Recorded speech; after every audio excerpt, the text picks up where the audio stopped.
Olá pessoal, tudo bem? Vamos estudar um pouquinho sobre a escola do século XX, um século mais complexo que compõe o nosso plano de estudos, não é a nossa disciplina. É um século bastante desafiante no sentido de compreendermos os seus traços gerais e o papel que a educação exerceu, né, e que esperamos que ela exercesse nesse século tão importante. Então, nossa aula de hoje está intitulada como a Escola do Século XX, Ideais e Desafios. Então, como eu falava, o século XX é o século mais contraditório, não é? Talvez mais dramático e mais difícil de estudarmos, uma vez que ele concentra uma série de processos muito conturbados, guerras mundiais, 2 guerras mundiais, além de muitas guerras localizadas, disputas ideológicas, a Guerra Fria, enfim, é um século bastante complexo. São contradições, como eu coloquei, disputas ideológicas, guerras. Um século que foi marcado basicamente, pelo menos até grande parte dele, pela contradição ou pela disputa entre 2 blocos, não é, socioeconômicos, políticos e culturais, que foram o capitalismo e o socialismo, e o próprio fim das experiências socialistas no final do século XX. Ao mesmo tempo, um século marcado por lutas por democracia e, ao mesmo tempo, por vários regimes totalitários, por ditaduras. Então, houve talvez um traço marcante em termos políticos do século XX, foi uma luta por democracia e esses vários regimes totalitários, né, inclusive nazifascistas, que o mundo enfrentou, não é, e que marcou tão dramaticamente a nossa era. Mas, ao mesmo tempo, é um século também de conquistas, né? Século de conquistas de direitos, de vários direitos, né? Até dos animais, da ecologia, enfim, é um século marcado por conquistas e novas emergências na educação. Talvez pudéssemos sintetizar essas novas emergências na mulher e na criança, né? São 2 novos protagonistas, digamos assim, que ocuparão centralidade nas lutas por educação do século XX. As tendências iniciais do século, elas foram marcadas basicamente por uma continuidade do período anterior, que nós estudávamos, que já estudamos a respeito das revoluções burguesas, e a tendência que vem de lá para o século XX é a tendência da autoridade do Estado, portanto do poder político, poder público, sobre o aparelho escolar. Portanto, no século XX, uma tendência marcante é a gradativa substituição do poder que mantém e que cria as escolas. Basicamente, nós iremos superar toda aquela grande trajetória milenar da igreja sobre os aparelhos escolares e o século XX, a tendência marcante é que o Estado nacional, aquele Estado edificado pelas burguesias, o Estado como aparelho político da sociedade, ele é que passe a construir e a manter escolas. Essa é uma tendência que marca definitivamente o século. Porém, ao mesmo tempo, a escola que foi construída pelo poder burguês, uma escola, como sabemos já pelas nossas leituras, não é? E por tudo aquilo que conhecemos da história da educação, uma escola que convencionou se chamar escola tradicional e cujo traço principal consistia na sua forma autoritária de tratar os alunos, as crianças, os jovens. Então, a escola que herdamos das revoluções burguesas, ela tinha 2 características basicamente negativas. Uma é que ela ainda se restringiu às elites, embora ela proclamasse o direito de todos. E o segundo aspecto negativo era a sua metodologia, a sua forma de tratar os alunos, as crianças, os jovens de forma tradicional, de forma autoritária, né? Conservadora, centrada na autoridade do mestre e muitas vezes o aluno sem nenhuma possibilidade de se expressar como protagonista do processo educacional. Então, esse foi um traço bastante negativo que marcou a escola construída pelas revoluções burguesas. E uma outra tendência que começa a marcar o século XX é o esforço de escolarização promovido pelos países que passaram a adotar o sistema socialista, né? Ou pelo menos as experiências, né, que nós conhecemos por socialismo real, enfim. Países como a Rússia, por exemplo, vários países que deixaram de compor o bloco capitalista, tiveram que fazer um esforço enorme para superar altíssimos níveis de analfabetismo, porque eles não tinham tido uma revolução burguesa, tal como aconteceu a Revolução Burguesa na França, na Inglaterra, Bélgica, em toda a Europa Ocidental, e essa região do leste europeu não passou por esse processo de revoluções burguesas clássicas, então as experiências socialistas é que tiveram que enfrentar o altíssimo nível de analfabetismo que eles herdaram desses estados absolutistas, teocráticos e enfim, né? Como foi o caso da Rússia, por exemplo, que a gente vê nessa figura que eu selecionei para vocês, muito emblemática e muito significativa, o esforço de alfabetização na Rússia soviética. Observem aqui nessa fotografia os pés desses meninos, desses dois meninos que estão sentados à frente aqui do banco escolar. Se vocês observarem, perceberão que eles não têm calçados, eles estão com os pés enfaixados, porque a Rússia soviética e a Rússia que fez a Revolução Socialista, o grau de desigualdade entre uma nobreza aristocrática e o povo era tão grande que grande parte desse povo morria de frio, por exemplo. Né? O país era essencialmente camponês, era uma população majoritariamente que vivia no campo e eles não tinham nem sequer abrigos, né?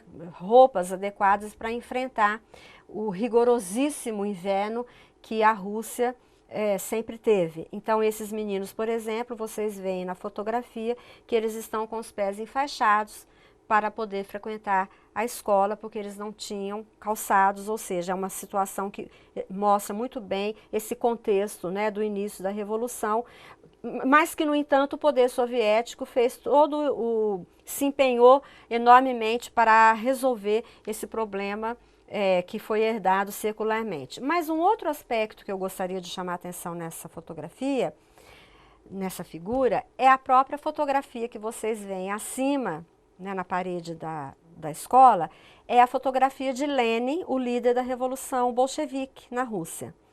Essa fotografia nos sinaliza para algumas práticas interessantes, não é, da cultura escolar, que é, de certa maneira, a própria ideologização, ou aquilo que alguns poderiam chamar o culto à personalidade. Tanto nos países capitalistas burgueses, há uma crítica de fazer da escola um determinado aparelho ideológico de Estado, mas aqui também nós vemos uma prática de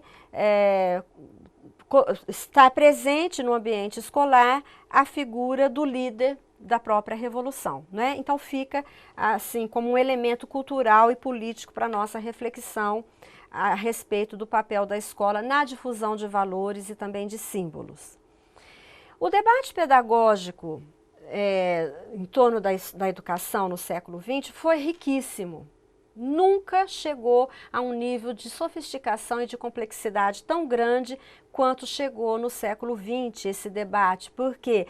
Porque a própria realidade é mais concreta, aliás, é mais complexa, e quanto mais a realidade é complexa, as sociedades são complexas, mais elas exigem elaboração de ideias para superar ou para resolver problemas tão complexos. Então, neste momento surgem várias concepções e teorias sobre a educação que vão ou questionar a escola que foi construída pelo Estado burguês e que também vão oferecer alternativas a essa mesma escola. Esse debate pedagógico, em linhas gerais, nós poderíamos aqui ilustrar, pelo menos em breve síntese, não é? Com o nome de John Dewey, o maior educador, o maior pedagogo, diríamos, do século XX, o norte-americano, que foi o criador da escola nova, né? Do método da escola nova, que se opôs radicalmente ao método da escola tradicional, Que método era esse? Que crítica foi essa? A crítica ao caráter autoritário da escola tradicional construída no século XIX, no século anterior. Uma escola centrada na voz do professor, na figura do professor e no conhecimento do professor. E basicamente numa transmissão, muitas vezes de maneira inadequada do mestre ao aluno, principalmente no que diz respeito à criança.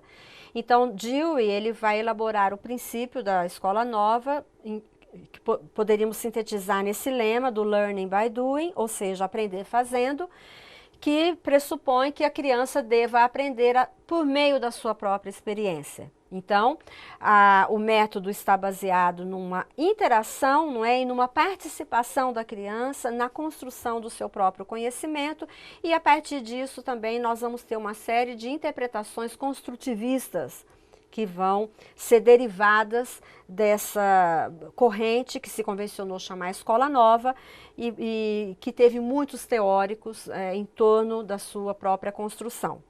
Uma outra concepção que marca muito o debate pedagógico do século XX é a tradição marxista. A tradição marxista, ela marca no sentido em que ela indica uma necessidade de superação do capitalismo e da formação do homem completo, aquilo que nós falávamos numa aula anterior, que é o ideal da formação omnilateral, ou seja, a formação intelectual, profissional, tecnológica e física para todas as crianças e jovens, sem distinção de classe social. Então, a distinção aqui é que a concepção de Marx, ela prevê uma superação do capitalismo, enquanto que na perspectiva de Dewey, a sua maior preocupação é uma reforma da escola, do seu interior, das suas práticas, da sua metodologia, da relação professor-aluno no interior da própria escola, sem estar colocado em questão a superação ou não do capitalismo. Ou seja, é uma adequação da escola ao próprio sistema que está edificado e, na visão de Dewey, muito bem edificado nos Estados Unidos, bastando a escola estar acompanhando esse desenvolvimento técnico industrial, porque na sua concepção a escola estava defasada em relação ao próprio capitalismo norte-americano. Então, na visão de Dewey é essa adequação e, ao mesmo tempo, um aspecto importantíssimo que Dewey sempre destacou, que é o papel da escola na formação democrática. Então, na sua concepção, a própria escola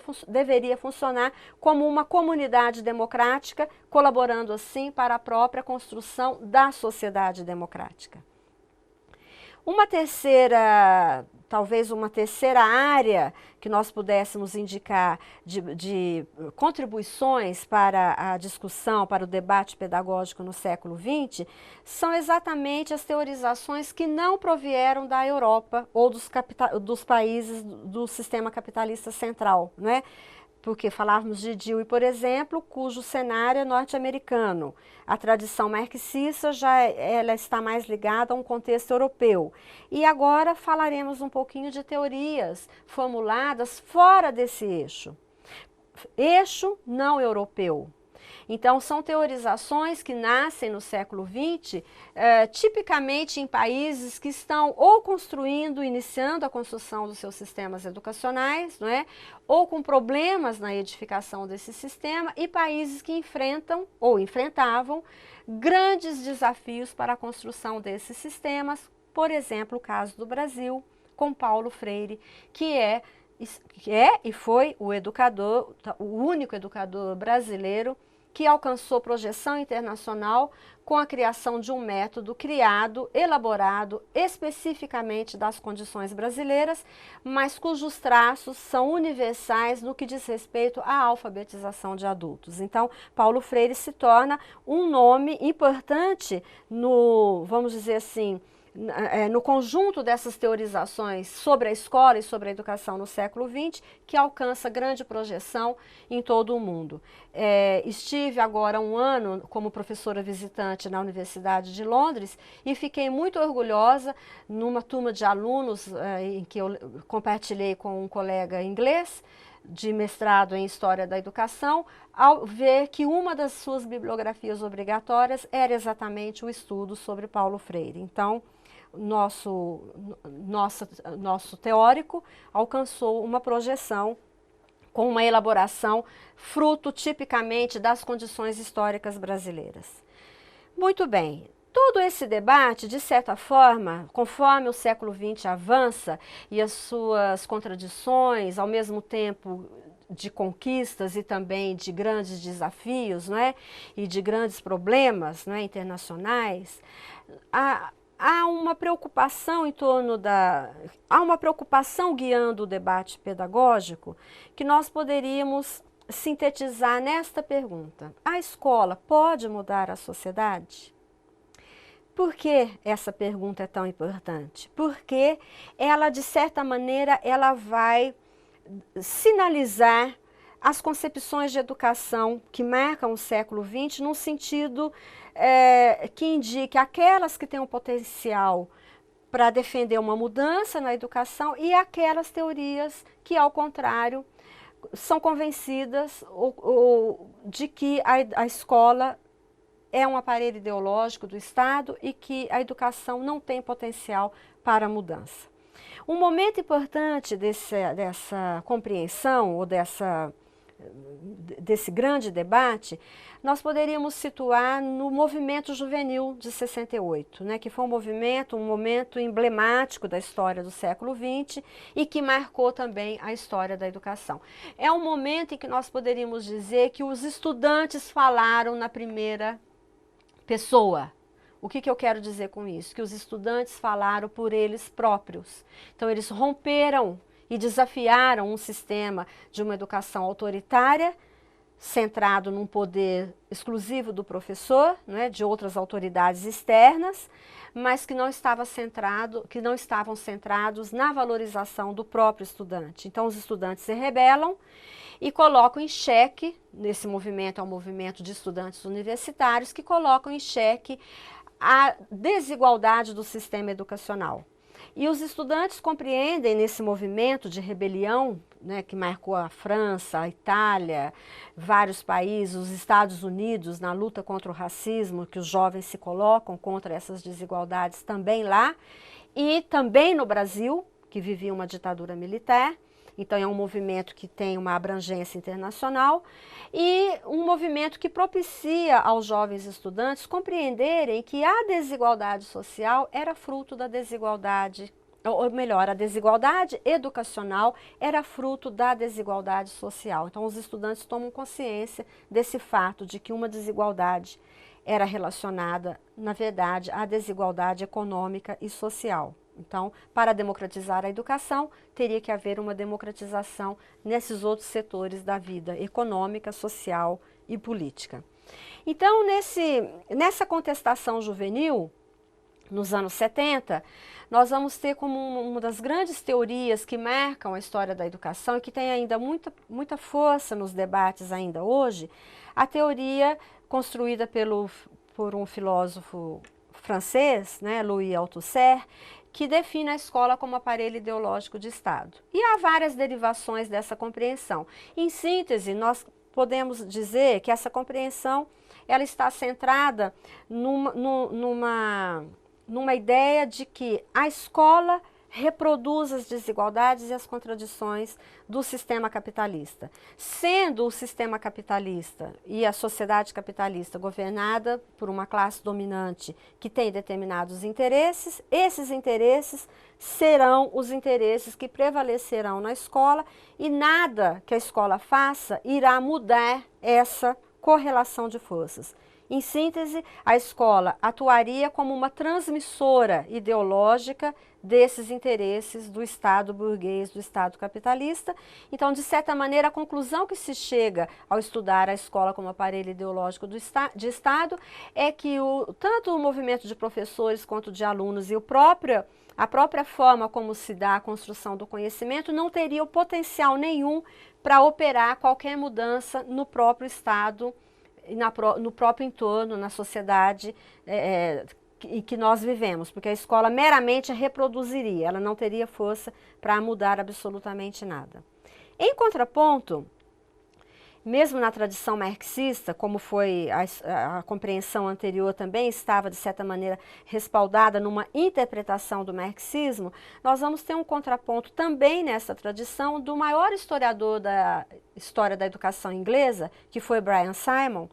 E esse historiador, ele fez, durante toda a sua vida, estudos sobre a história da educação em seu país, estudando todas a composição e a desigualdade, a desigualdade sobre a qual esse sistema estava edificado, principalmente com uma escola secundária para as elites e uma escola profissional para as demais camadas sociais. E com esses estudos, né, da história da educação, da metodologia e enfim, né, da vida escolar no seu país, Brian Simon sempre concluiu que mesmo com limites e mesmo a escola transmitindo valores ideológicos hegemônicos de uma determinada sociedade, mesmo assim ela tem algum potencial para a mudança. Então a escola pode mudar a sociedade. E na visão desse historiador, a sociedade capitalista não será mudada se a própria escola também não mudar. Então não haverá uma mudança da sociedade para que depois a escola mude. A escola é um dos elementos, a escola é um dos veículos dessa mudança. Então cabe aos educadores e cabe a todos os protagonistas dessa escola fazer com que ela atue, com que ela seja um espaço para a mudança e não um espaço para a manutenção dos valores predominantes e hegemônicos na sociedade capitalista. Em síntese, na visão de Brian Simon, a escola ela tem que fazer um papel de construção de uma nova hegemonia. Ela não pode se omitir nessas circunstâncias. Então, o debate foi permeado no século XX, basicamente por essas compreensões. As tendências finais do século, nós podemos indicar algumas delas, né? Talvez a principal seja um contraste entre o fato de que a escola se expande no século XX, não é? Ela, de certa maneira, atinge limites nunca antes atingidos nesse movimento, não é, de extensão da escolaridade como um direito, mas, ao mesmo tempo, há um decréscimo na sua centralidade. O papel que a escola exercia no século XIX e até o começo do século XX, como uma instituição central no coração de todas as comunidades, ela começa a perder essa importância a partir da segunda metade do século XX. Então, nós vamos perceber uma diminuição da centralidade da escola no conjunto das instituições e da sua importância nas sociedades, né? E isso está intimamente ligado à questão da revolução técnico-científica, da sociedade de consumo, da indústria cultural e de todas essas manifestações, né? Uma segunda tendência é a desigualdade mundial dos sistemas escolares. Enquanto países conseguiram construir um sistema nacional de escolas, baseado na total universalização da escola primária e secundária para todas as crianças, meninos e meninas, independentemente de credos religiosos, ideologia, classe social, etc., há países, e muitos deles ainda, que não conseguiram ou que não se empenharam nessa universalização. E o caso brasileiro se inclui aqui. Até hoje, nós passamos ao século XXI sem termos resolvido uma tarefa do século XIX, que era a alfabetização, e a do século XX, que era a universalização da escola primária e secundária para todas as crianças. Então, o Brasil ingressa no século XXI com uma tremenda defasagem no que diz respeito ao ensino médio para todas as camadas sociais brasileiras, para todas as crianças e jovens. E uma outra tendência, como eu coloquei, né, indiquei ali no primeiro momento, é justamente a crise da escola nessa sociedade da tecnologia, da mídia e da indústria cultural, que vão ofuscar, né, esses fenômenos atuais que nós vivemos, ofuscam o papel que a escola havia desempenhado até o começo do século XX, quando ela era a única difusora do conhecimento, o único espaço responsável pela transmissão do conhecimento e mesmo da informação, e hoje isso não é mais verdadeiro. Então, nós vivemos uma crise de civilização no final do século XX, não é? Alguns ideólogos chegaram até a proclamar o fim da história, e com isso querendo dizer que o fim das experiências socialistas, ou o fim do bloco socialista, né, como queiramos denominar essa experiência, teria levado também a uma vitória total do capitalismo, portanto o capitalismo não teria mais rivais. Uma vez que o capitalismo não teria rivais, isso sinalizaria para o fim da história, porque a história não teria mais contradições, seria a vitória absoluta de um sistema. Isso vai provocar uma série de inquietações no ambiente acadêmico, no mundo das ideias, e também chega-se a proclamar até o fim das ideologias, né, com a vitória do neoliberalismo, do Estado mínimo, enfim, da diminuição do papel do Estado na garantia das políticas públicas e do estado do bem-estar social, como acontecia na Europa, por exemplo. Vivemos, a partir dessa crise, de certa forma, emerge um novo modelo antropológico. O que nós queremos dizer por modelo antropológico? Um modelo de ser humano, de quem nós somos, né? Que modelo antropológico é esse? É um ser humano que, de certa maneira, rompe as suas pontes com o passado, uma vez que o passado passa a ser desacreditado, porque ele não é portador de nenhuma esperança para o futuro, né? E só tem valor e significado o próprio presente, com o fim, aquela ideia que eu indiquei antes do fim da história, que de certa maneira os ideólogos que acreditavam nessa ideia, né, pregavam que não havia mais perspectivas de uma sociedade mais justa, igualitária, então não havia perspectivas futuras, era só o aqui e o agora. Então esse novo modelo antropológico, ele está centrado nessas ideias e valores.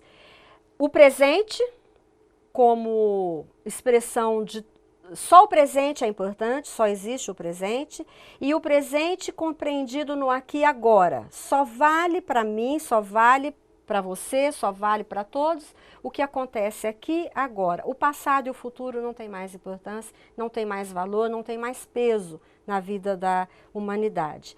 Um modelo baseado na sociedade de consumo, de acumulação de bens e de acumulação de experiências e de relações também.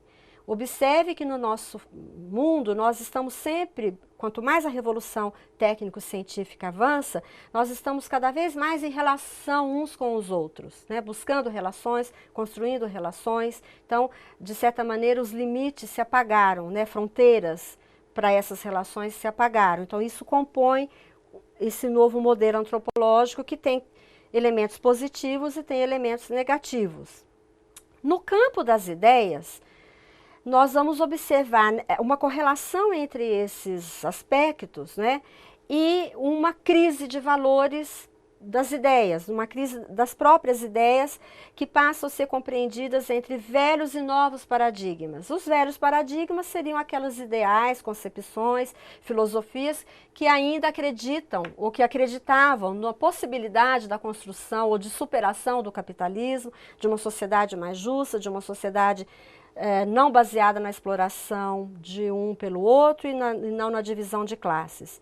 E os novos paradigmas seriam justamente os paradigmas mais, digamos, concatenados com esses valores e com essa fluidez e com essa rapidez que esse novo modelo antropológico indica, né? Essa importância do presente e, de certa maneira, isso vai ocasionar também uma fragmentação do próprio conhecimento.